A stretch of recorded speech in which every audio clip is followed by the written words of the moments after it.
अस्सलामुअलैकुम। आज हमने बनाया है आपके लिए पोटैटो लॉलीपॉप्स। ये जितने देखने में दिख रहे हैं लाजवाब, इनका टेस्ट भी एकदम अलग से है, बहुत बढ़िया। वही इनको बनाने में लगेगा आपका बहुत ज़्यादा दिल। तो ये बच्चों के लिए तो ख़ास है ही, लेकिन इसको बड़े भी खा सकते हैं। तो वीडियो को फटाफट से लाइक कर दीजिए। तो इसके लिए सबसे पहले हमने लिए हैं 2 बड़े साइज़ के आलू। उबले हुए आलू हैं, इसको ग्रेटर से ग्रेट कर लेते हैं। तो ये हमने ग्रेटर से ग्रेट कर लिया है। इनको मैश भी कर सकते हैं आप।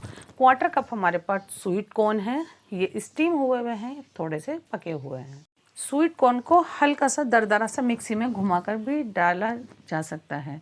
एक छोटे साइज़ की प्याज है जिसको ग्रेटर से ग्रेट कर लिया है और इसका पानी हमने निचोड़ के अलग कर लिया है, यानी एकदम से खुश्क है। एक मुट्ठी इसके अंदर हरा धनिया भी जाने वाला है और एक हरी मिर्च है, इसका पेस्ट या इसको भी दरदरा करके आप डाल सकते हैं या स्किप भी कर सकते हैं। क्वार्टर टीस्पून रोस्टेड ज़ीरा powder, quarter teaspoon chaat masala और हाफ टी स्पून लाल मिर्च पाउडर है। क्वार्टर टीस्पून इसमें हम नमक भी डाल देते हैं और आलू के साथ इनको अच्छे से यूँ मिक्स करके देखना है कि हाँ ये कितना थिक या पतला है। 1 टेबल स्पून इस वक्त इसके अंदर मैदा डाल देते हैं और मैदा डालने के बाद भी अच्छे से इस तरह से मिक्स कर लेते हैं इसको। अब एक छोटा सा पोर्शन लेना है, इसको हाथ पे यूँ फैलाना है, ये देखें। और एक हमने स्टिक ले ली है, इसको एकदम सेंटर में डाल देते हैं, साइड से इसको इस तरह का शेप दे देते हैं। इसको बिल्कुल गोल भी आप बना सकते हैं, ये देखें। बस इस तरह का हमें ये तैयार करना है। तो हम ये सब पीसेस तैयार कर लेते हैं, बहुत आसानी से ये हो जाएंगे और सब बन के हमारी तैयार हैं। तो अब हमने ले ली है क्वार्टर कप मैदा। जितनी मैदा है उससे 4 से 5 गुना हम पानी डाल के इसकी स्लरी तैयार करेंगे। 2 पिंच हमने इसके अंदर नमक भी डाल दिया है ताकि इसमें भी आए जाएगा। ये देखें, ये लम्स फ्री होनी चाहिए एकदम से।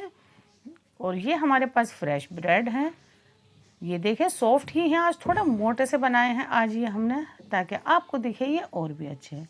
पहले हम इसको स्लरी में कर लेते हैं, फिर हम इसको ब्रेड क्रम्ब में डाल देते हैं इस तरह से। ये देखें एक कोटिंग हो गई। ये खाली एक कोटिंग से भी आप फ्राई कर सकते हैं, लेकिन एक्स्ट्रा क्रिस्पीनेस के लिए हम इसको वापस से इसमें डाल देते हैं और फिर से ब्रेड क्रम्ब में डालेंगे। तो कुछ पीसेस हम एक कोटिंग करेंगे और कुछ हम डबल भी करेंगे। तो ये सब बन के तैयार है। अब ये फ्राई होने के लिए है एकदम रेडी। ऑयल आपका बहुत तेज़ गर्म नहीं होना चाहिए, डालते ही बहुत तेज़ कलर आ जाएगा, वो सही नहीं रहेगा। मीडियम फ्लेम है हमारा। पहले थोड़े ही पीस डालकर देखते हैं, ये देखें। अलट पलट के बहुत आराम से सेकेंगे, उससे क्या होगा ये एकदम क्रिस्प तैयार होंगे और ये क्रिस्प ही लगेंगे अच्छे। जब आपको लगे कि ये एकदम परफेक्ट कलर है, ऐसे के लिए आपको लगेंगे कम से कम 3 मिनट। अलट पलट कर आपको ऐसा कलर आने तक, यानी बढ़िया से गोल्डन कलर आने तक इनको फ्राई करना है। ये बहुत आसान है, आप इनको बनाकर बच्चों को बार बार भी खिला सकते हैं क्योंकि ये बहुत इजी हैं बनाने।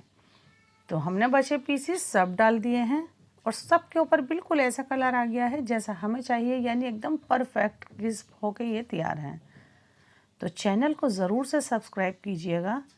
तो हम अपने बढ़िया से स्नैक्स को इसमें निकाल लेते हैं। ये देखें, है ना एकदम आसान इनको बनाना। तो आप ये ज़रूर बनाएं, हमारे तरीके से बनाएं, जायका दिल्ली 6 के तरीके से ज़रूर बनाएं। हमसे जुड़े, हमारी हौसला अफजाई, हमारे चैनल को सब्सक्राइब और हमारे इस इजी से स्नैक्स बनाना बिल्कुल नहीं भूलिएगा। अल्लाह हाफिज़।